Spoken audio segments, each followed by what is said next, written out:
Hello बच्चों, I hope आप सब लोगों का मैथ्स का पेपर बहुत अच्छा गया होगा। अब हमको तैयारी करनी है साइंस के एग्ज़ाम की। तो आज मैं फिज़िक्स के स्टार्टिंग से लेकर लास्ट तक के जितने भी आपके फॉर्मूलाज हैं उनको आज मैं रिवाइज़ करा देती हूँ आपको, जिससे कि आप लोग आगे उसको पढ़ सकें। ठीक है, तो let's get start with the video. Subscribe science hub. Okay, सबसे पहले हम बात कर लेते हैं चार्ज से। स्टार्ट करते हैं क्योंकि चार्ज से ही स्टार्ट हो रहा है पूरा चैप्टर। सबसे पहले चार्ज के बच्चों दो फॉर्मूले हैं, एक है Q is equals to N E और एक और फॉर्मूला है Q is equals to I T. ये दोनों ही फॉर्मूले चार्ज के ही हैं। किसी क्वेश्चन के अंदर अगर आपको नंबर ऑफ इलेक्ट्रॉन्स गिवन होंगे तो तब आप ये वाला फॉर्मूला अप्लाई कर सकते हो। और आपको पता होना चाहिए कि ये इलेक्ट्रॉन का चार्ज है, तो चार्ज ऑन वन इलेक्ट्रॉन कितना होता है 1.6 इंटू 10 की पावर माइनस 19 कूलम। और बच्चों एक बात और मैं बता दूं कि सबकी ऐसा यूनिट अच्छे से करके जाना। जब भी आप न्यूमेरिकल ख़त्म कर लो, लास्ट में रिवाइज करोगे तो एक बार चेक कर लेना कि आपने सभी के सभी न्यूमेरिकल्स के सॉल्यूशन के लास्ट में उनकी ऐसा यूनिट लगाई है या नहीं लगाई है। और अगर नहीं लगाई होगी तो आपको पता है क्या होगा, मार्क्स कट जाएंगे वहाँ पर। चलो स्टार्ट करते हैं फिर से। यहाँ पे फॉर एग्जाम्पल अगर आपको किसी क्वेश्चन के अंदर दे दिया कि 16 इलेक्ट्रॉन्स है तो उनके ऊपर चार्ज कितना होगा, तो आप ये वाला फॉर्मूला लगा करके उसे सॉल्व कर दोगे। लेकिन अगर किसी क्वेश्चन के अंदर आपको करंट दे रखा हो तो आप ये वाला फॉर्मूला लगा सकते हो। यहाँ से आप करंट का फॉर्मूला भी निकाल सकते हो, that I is equals to Q upon T। ठीक है, नाउ करंट की जो SI यूनिट होती है वो होती है एम्पियर। ठीक है बच्चों, यहाँ से ये तो हो गई SI यूनिट की बात। कभी कभार फॉर्मूला बेस्ड यूनिट भी एग्जाम में आ जाती है। कैसे आ जाती है, देखो यहाँ पर I is equals to Q upon T तो दे रखा है। यहाँ पे आपको पता है कि चार्ज की SI यूनिट कूलम होती है और टाइम की सेकेंड होती है। तो यहाँ से एक SI यूनिट ये भी बन सकती है कूलम पर सेकेंड। तो आपसे पूछ सकते हैं कि कूलम पर सेकेंड किसकी SI यूनिट है। SI यूनिट नहीं, आप ये कह सकते हो कि कूलम पर सेकेंड किसकी यूनिट है, तो वो ये भी पूछ सकते हैं। ठीक है, SI यूनिट तो एम्पेयर ही होती है, लेकिन कभी कभार वो दे देते हैं कि कूलम पर सेकेंड किस फिजिकल क्वांटिटी की यूनिट है, तो आपको बताना होगा it is a unit of current. ठीक है, करंट के बाद हम बात कर लेते हैं पोटेंशियल डिफरेंस की, जिसको आप V से डिनोट करते हो। V is equals to work done upon charge. ठीक है, यहाँ से दो बातें मैं आपको और इम्पोर्टेंट बता देती हूँ कि करंट को मेजर करने के लिए जो इंस्ट्रूमेंट होता है उसे हम एमीटर बोलते हैं, और पोटेंशियल डिफरेंस को मेजर करने के लिए जो डिवाइस यूज होती है वो होती है वोल्ट मीटर। बच्चों एक बात और ध्यान रखना कि एमीटर जो होता है वो हमेशा सीरीज में लगाया जाता है और वोल्ट मीटर हमेशा पैरेलल में लगाया जाता है। ऐसे भी क्वेश्चन आ सकते हैं कि एग्जाम में सर्किट बना हुआ होगा, ठीक है, सर्किट ड्रॉन होगा। आपको क्या करना होगा उसके अंदर, आपको उसके अंदर ये देखना होगा कि कौन सा सर्किट सही है। फॉर एग्जांपल दो सर्किट बना दिए, एक सर्किट के ऊपर सीरीज में लगा दिया एमीटर और पैरेलल में लगा दिया वोल्ट मीटर, और एक दूसरा सर्किट दे दिया उसमें पैरेलल में लगा दिया एमीटर, सीरीज में लगा दिया वोल्ट मीटर, तो वहाँ पे वो गलत हो जाएगा। तो वो वाला सर्किट आपको एक्सक्लूड करना है। ठीक है, देखो आगे देखते हैं। ये तो बात हो गई करंट की। उसके बाद सबसे इंपॉर्टेंट ओम्स लॉ, जो आप बार बार पढ़ पढ़ के शायद थक भी गए होंगे अब तो। ओम्स लॉ का फॉर्मूला होता है V is equals to IR। ठीक है, यहाँ पर ओम्स लॉ का जो ग्राफ है वो भी बना आ सकता है। आपसे पूछ सकते हैं कि ग्राफ ड्रॉन है, ठीक है, आपको बताना है कि कौन सा सही ग्राफ है। तो ओम्स लॉ का ग्राफ हमेशा स्ट्रेट लाइन ग्राफ बनता है, because V is directly proportional to I। जितना भी डायरेक्टली प्रोपोर्शनल क्वांटिटीज होती है उनका ग्राफ बिल्कुल स्ट्रेट बनता है, क्योंकि डायरेक्टली प्रोपोर्शनल का मतलब क्या होता है कि अगर एक क्वांटिटी बढ़ रही है तो दूसरी भी इंक्रीज होगी, इसीलिए जो ग्राफ बनता है वो बिल्कुल स्ट्रेट लाइन बनेगा। ठीक है, यहाँ पर एक बात और ध्यान रखना कि रेजिस्टेंस किन क्वांटिटी पे डिपेंड करती है। रेजिस्टेंस डायरेक्टली प्रोपोर्शनल होती है लेंथ के, और इनवर्सली प्रोपोर्शनल होती है एरिया ऑफ क्रॉस सेक्शन के। इस पे भी क्वेश्चन आ सकता है। कैसे आ सकता है, आपको लेंथ दे देंगे कि लेंथ अगर इंक्रीज हो रही है तो रेजिस्टेंस पे क्या असर पड़ेगा। ठीक है, रेजिस्टेंस मैंने अभी बोला कि डायरेक्टली प्रोपोर्शनल है, तो अगर ये बढ़ रही है तो ये भी इंक्रीज ही होगी। ठीक है, तो ये भी इंक्रीज हो जाएगी। ठीक, एक तो ये वाला कंसेप्ट पे न्यूमेरिकल आ सकता है। एंड दूसरा अगर हम बात करें रेजिस्टिविटी, रेजिस्टिविटी की डेफिनेशन और उसकी एसआई यूनिट बहुत इंपॉर्टेंट है। देखो रेजिस्टिविटी का फॉर्मूला क्या होता है, rho is equals R is equals to rho L upon A. यहाँ से आप रेजिस्टिविटी का फॉर्मूला निकाल सकते हो, R into A upon L is equals to rho. यहाँ से आप इसकी एसआई यूनिट भी निकाल सकते हो। देखो कैसे निकालोगे, कुछ लर्न करने की जरूरत ही नहीं है आपको। आर की रेजिस्टेंस की एसआई यूनिट ओम होती है, एरिया की मीटर स्क्वायर होती है, लेंथ की मीटर होती है, मीटर से मीटर कैंसिल, ओम मीटर। आपको एसआई यूनिट मिल जाएगी किसकी, रेजिस्टिविटी की।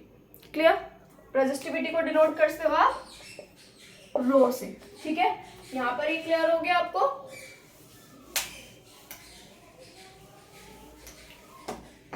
नेक्स्ट सबसे बहुत इंपॉर्टेंट है ये तो पावर।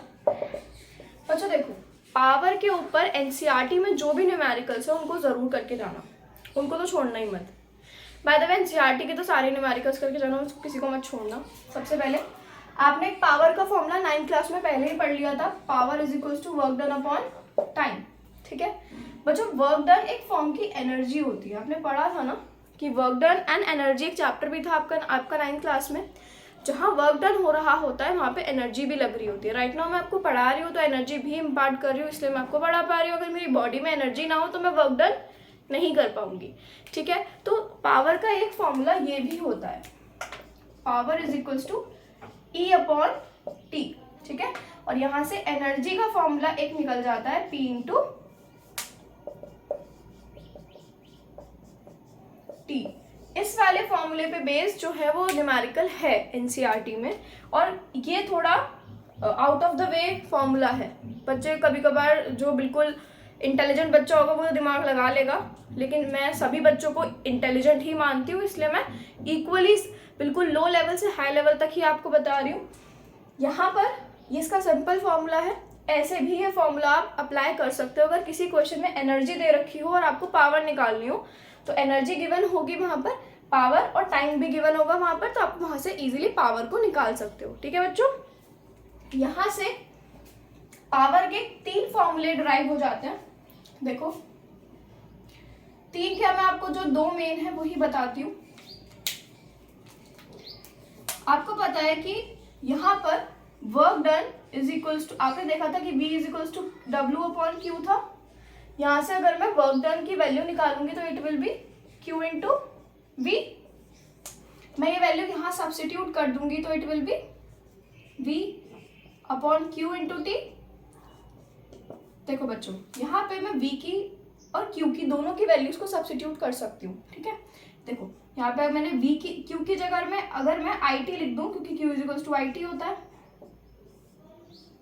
तो T से T कैंसिल, तो P is equals to V into I।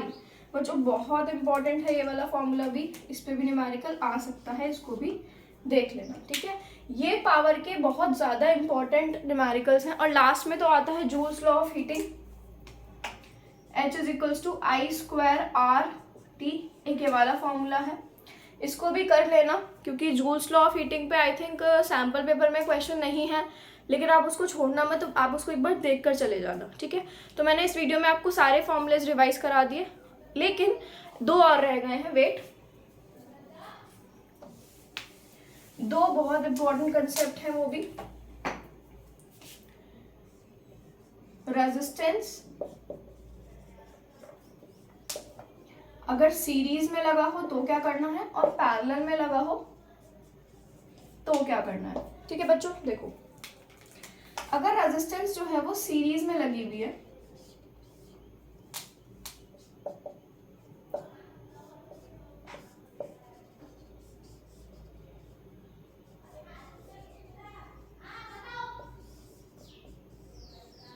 ठीक है, देखो यहाँ पर मैंने कहा कि 2 एम्पेयर का करंट फ्लो कर रहा है, मैंने कहा यहाँ पे 2 एम्पेयर का करंट फ्लो कर रहा है और पोटेंशियल डिफरेंस है 3 वोल्ट का।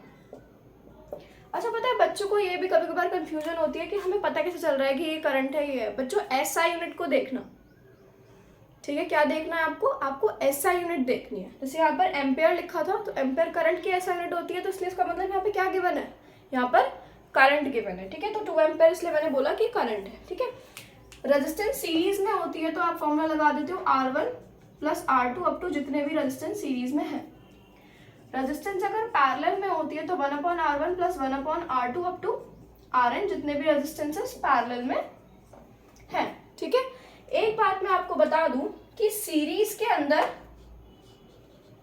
करंट जो होता है वो सेम रहता है, ठीक है, लेकिन पैरेलल में पोटेंशियल डिफरेंस जो है वो सेम होता है।